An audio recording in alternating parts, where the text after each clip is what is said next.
Welcome to FO Talks. With me is Anna Mays. She's a Young Voices contributor, and she has recently written a piece on why Gen Z women are leaving the left and adopting lifestyle conservatism. Anna, to our global audience, can you tell us what that means?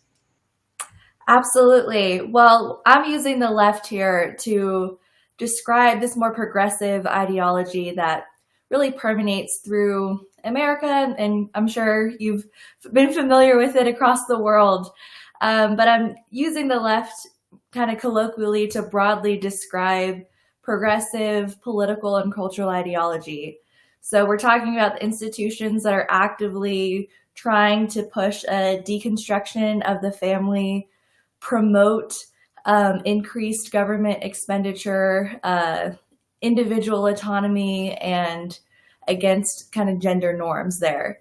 So when I'm saying women are leaving the left and adopting this cultural conservatism, I'm really talking about their lifestyle changes and how they're gravitating towards traditions and ideologies like motherhood or going against hookup culture, um, in things that are traditionally associated with conservative or traditionalist values.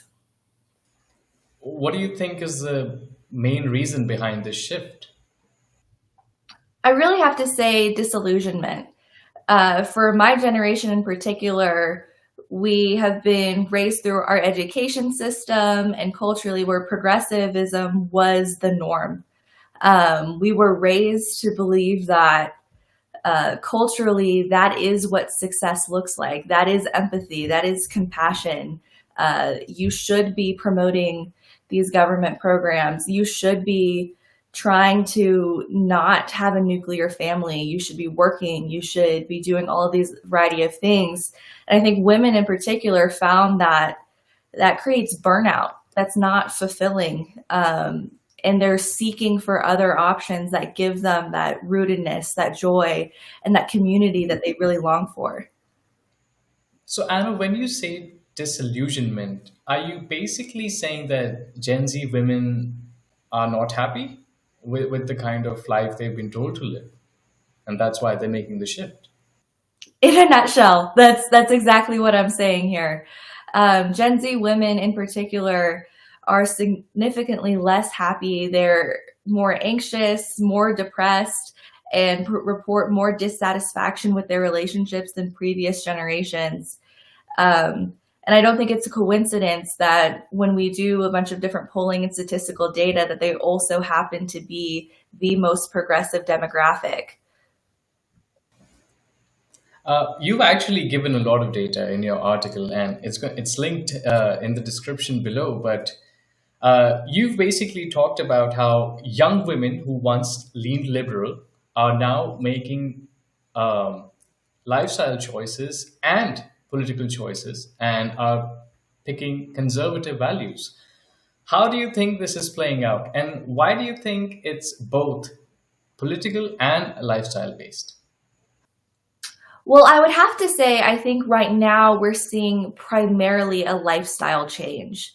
Some women definitely are becoming more politically right or politically conservative, but we really see the primarily change being cultural.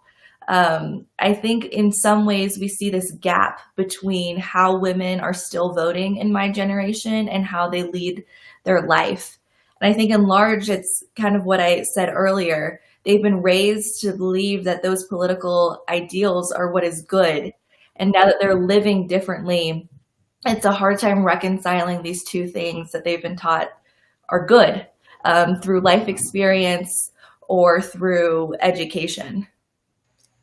Do you think these lifestyle choices are basically going to enter their political choices as well? Do you think there's going to be a correlation of the two, that one, your lifestyle and how you basically move from left to conservative values is also going to play out in your political values?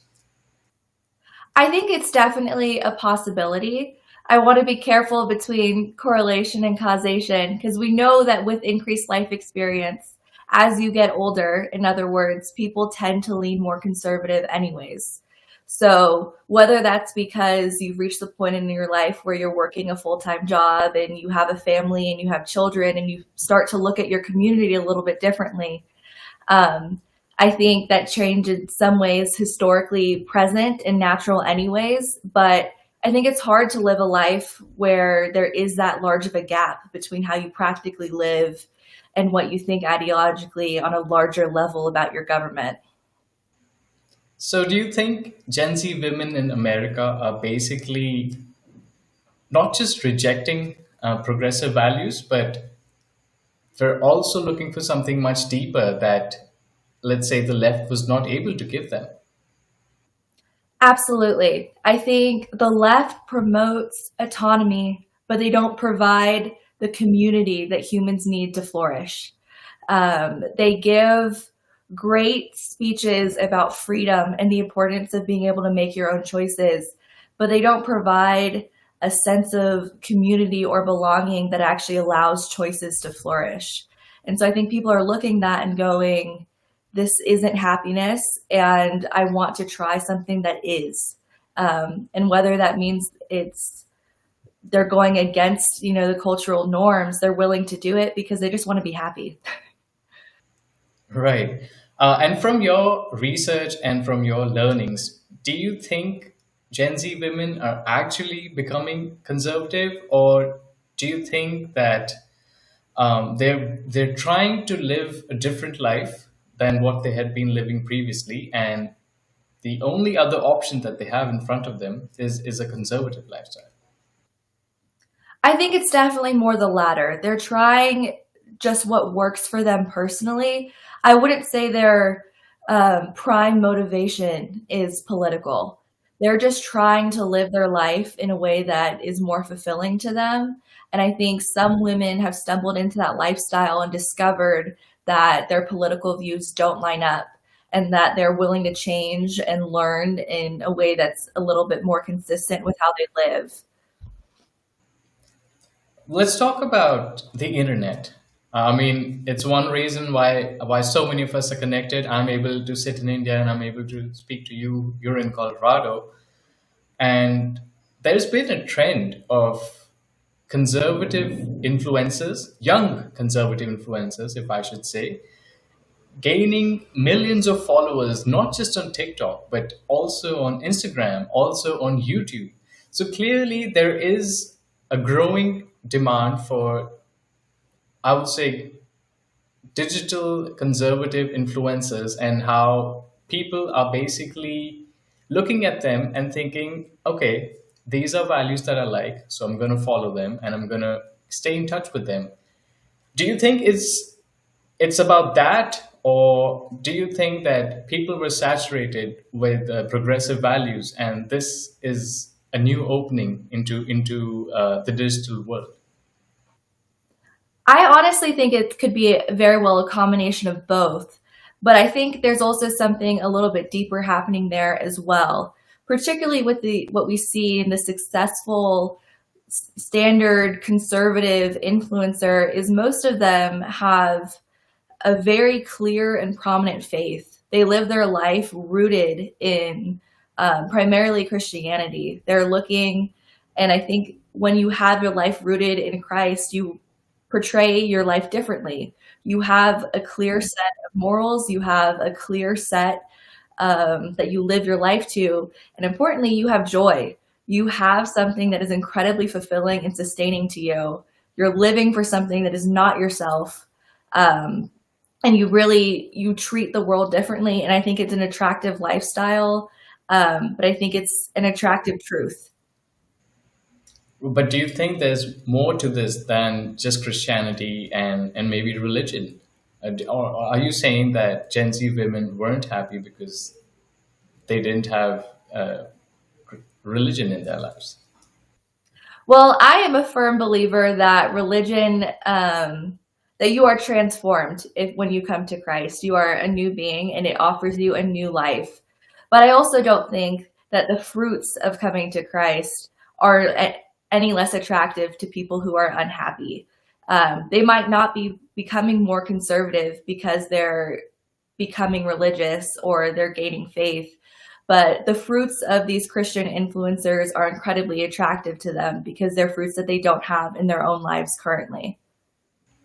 So, do you see Gen Z women who are maybe atheists or practice different religions? Do you see them adopting these conservative values, or do you think it's only being done by a certain sect of people who follow and practice Christianity? I think we see a variety of different people moving towards conservatism in different ways. One way that we see that is people become Christian. They're adopting, they're going to more conservative churches, leaving more liberal churches behind because they value that consistency and orthodoxy in Christianity.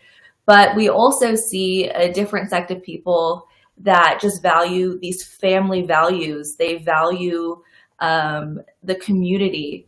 And these things are typically associated with Christianity and conservatism, but they're not necessarily becoming Christian, but they're valuing these things that Christians also value. You spoke about how influencers are basically showcasing a conservative life and how people are appreciating it, they're liking it, and they are definitely connecting with it. But do you Mhm. think this is just an online trend, or do you think there's more to it? I think there's definitely more to it. I'm sure we'll see the trends come and go, and it might not consistently be something that's conservative from now on, because that's just what trends do. But I think what's unique about this is that this trend is actually promoting a lifestyle change. And so while the trend may come and go, those lifestyle choices will stay. You know, if you got into homemaking and motherhood because you saw an influencer, you're not going to stop being a mother when this trend ends and, something else comes into the picture. Right.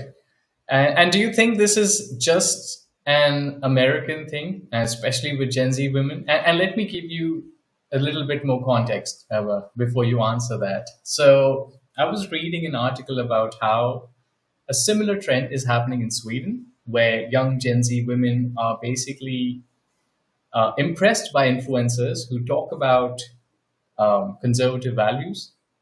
And there is a very big, or I should say, a very famous web series now in Sweden, which talks about slow life and women returning to motherhood, and ditching that life where women basically had to get into roles of all the hustle and bustle, and adopting, going back to, I would say, more traditional family values. And this was very big in Sweden, and basically it started a trend of slow life and women living slow life and women going back to traditional roles.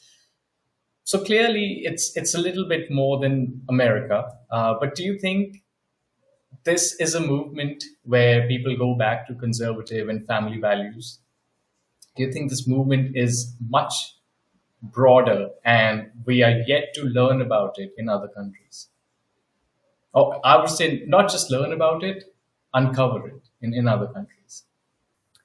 Well, I think in some ways this movement is reactionary. So I think it's particularly incredibly noticeable in America and in many of these Western European countries where this ideology has, I guess, more successfully permeated. Because when we look at, the Middle East, Asia, Latin America, and other places of the world, it doesn't seem like the family as an institution has been as, I don't know, successfully disillusioned, or faith itself or their culture itself is less rooted in this individual autonomy that the left promotes. And so we don't see as big of a reaction as a return to cultural norms because many of those more conservative norms stayed to begin with. And so I think that's a clear difference, but I won't say that in this incredibly globalized era that it isn't happening. I just think that it's more easy to spot in particularly Western Europe and in the United States and Canada. So, Anna, the left has brought about some good movements, like um, the whole wave of feminism and how it evolved over the years. Really did benefit a lot of women, not just in the Western world, but even in other parts of the globe. What do you think is going to happen to the whole feminist movement, to the whole progressive campaigns that had been centered around women's rights and women's liberties? Do you think going back to this conservative and traditional lifestyle is going to have an impact on feminism and feminist values? Well, I would actually argue that while the feminist movement was initially a wonderful movement that increased women's rights around the world, that is, that's clearly a good thing. I think in many ways the feminist movement was hijacked, and it became less about promoting equality for women, equality in terms of rights, and it became more about promoting women specifically when you acted more manly. And that's not in the, they wanted you to work and not be at home with your kids when motherhood is uniquely woman thing. You would think that feminism would be encouraging femininity, and the things that make you uniquely a woman. And so in many cases, I would hope that we would start to see this feminine movement encompass more than just working a full-time job, being, a girl boss, as a lot of people like to say, and actually supporting women that are being women and not just when they conform to what it means to traditionally the roles of a man. Thank you, Anna. That was a very interesting conversation, and I think this is a trend that we should keep watching because clearly it's growing and it's getting larger by the day. The base of young people choosing to go for, I would say, traditional and religious values is increasing.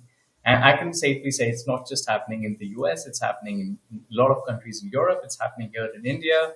Um, so I think I think there's a lot that needs to be studied here, and I totally agree. And I would urge people to read your article to try and get a sense of why Gen Z women are basically ignoring, or I would say, ditching the left and going back to conservative lifestyles.